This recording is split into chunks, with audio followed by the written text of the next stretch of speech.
So my name is Georg Gottlob. I'm originally from Vienna, but I spent a lot of time in Italy after my PhD, and then I came back to Vienna, spent 18 years in Vienna as a professor, and then I went to Oxford University for another 18 years. Then I spent 1 year in Cyprus, and now I'm back in Italy, but in southern Italy, in Calabria. It's a great and interesting place, and a very good university, Università della Calabria, where I'm staying for a few years.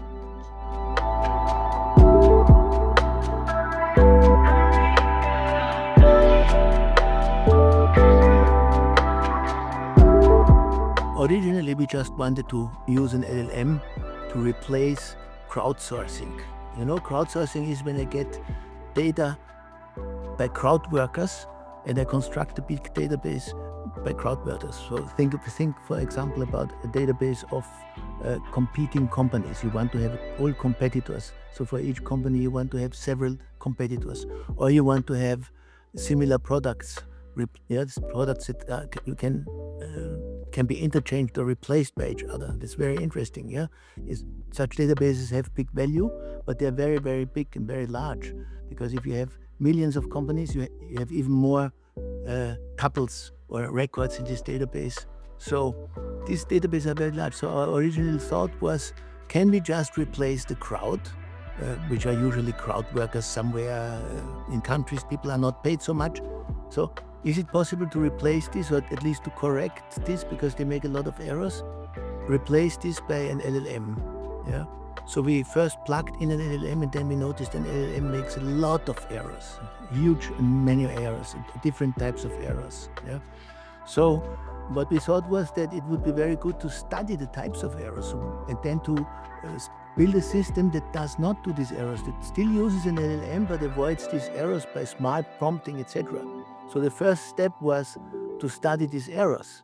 And that was, given that an LLM, we interact with an LLM like with a human, what are the errors, psychopathology of everyday's life? That's a book by Freud. Yeah? Studying the errors of a person is to look deeper what happens here. And given that we interact with an LLM just like as we interact with a person, we can study the errors in a psychological way, let's say, or psychoanalytic way. And of course, it will be very different. But upfront, that's the approach that we have to take. Study the errors to make a better system, and to make a system that helps the LLM not to do these errors.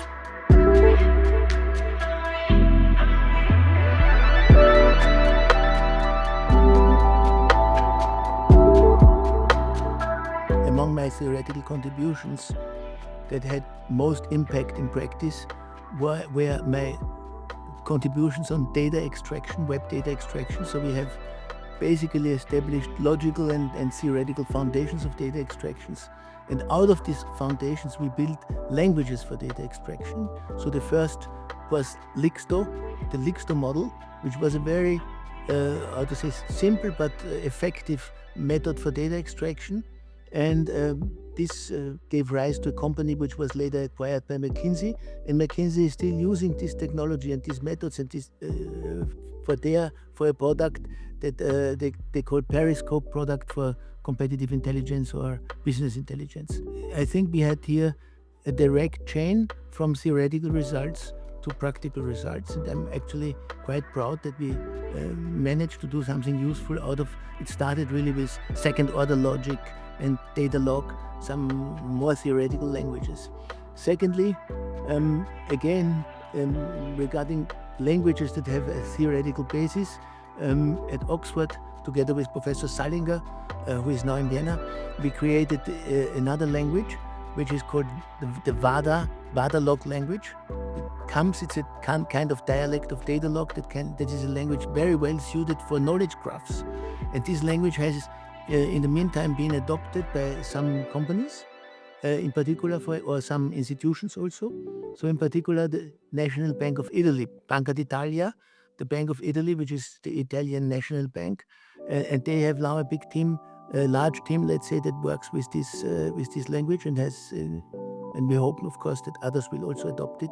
I mean, we know that several others have adopted it because there's another company that uses this language for different use cases.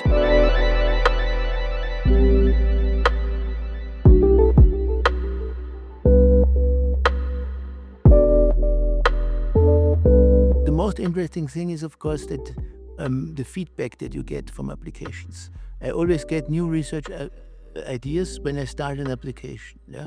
So, for instance, now we are creating rules for data. Now, but our system creates too many rules. Yeah, too many rules. So we don't know which rule to take. Currently, we do it. The system will generate us rules for data quality. Yeah. And we get 100 rules, and we look at these rules and we choose the most important rules, or we just test the rules and with one database. But it doesn't matter. It doesn't mean that then these rules work for all databases. Yeah. So we look at these rules and we choose the rules that seem to be the best, and let's say we try to eliminate manually rules that are implied. But now we have a new research problem. How can we automate this? Yeah. And I wouldn't have thought about this research problem before. So it's only because we started with a practical application, with LLMs, large language models.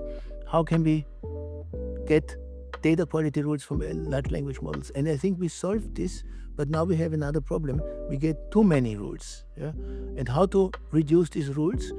This is a new research question, and we have a new student now working on this, a new PhD student working on this topic.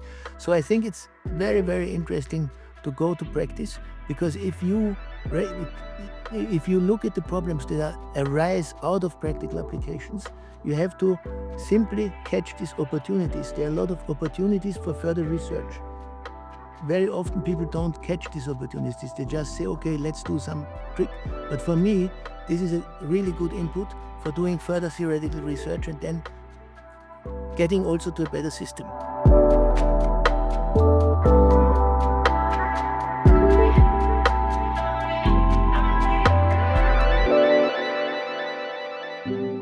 As you may know, there are two different types of AI that have always lived in different worlds, and they were developed in parallel. And one is symbolic AI, like expert systems, logic-based AIs, rules. And the other big paradigm is neural networks. And now, very interestingly, finally we are at the point where these two technologies will converge. Neural networks have, of course, done much more progress. There was much more progress in the area of neural networks than on symbolic AI. I think in part also because symbolic AI is much harder. There are different logics and we still haven't found the right logic. There's also the big problem of computation and complexity, which you have, but you don't have in this form, in this dramatic form. Yeah. So everything that you do in logic, if you take a general formalism, will be NP hard, which means it's a very hard problem. Yeah? And this is not true for neural networks. Neural networks can work very fast in parallel. Yeah? And we have now the hardware to do this. We have the architecture. Training is a little bit more complex, but it's still possible in reasonable time. But reasoning is very complex. But it's not only the complexity of reasoning itself, it's also the right formalism for reasoning. Because it was already recognized that classical logic is not an ideal logic for representing what we are doing. For instance, if you go, if now you go to look for your bike and you don't find your bike, your world changes, and classical logic has no explanations, but you have to change many other things. You have to change, for instance, something in your mind, in your world model, that in 10 minutes you will be at home. You will not be at home in 10 minutes because your bike is no longer there. So you have to change, and we need logics that can incorporate such changes, that are more adaptive to human behavior and to human thinking and to human world modeling, and also for temporal facts and contradictions, that can work with contradictions. And this is very complex, but we need such a thing. And even people in neural networks have now, in the neural network community, have now recognized that at the limits at this technology, they would need also more symbolic reasoning. Okay, and putting these two things together is the future, in my opinion.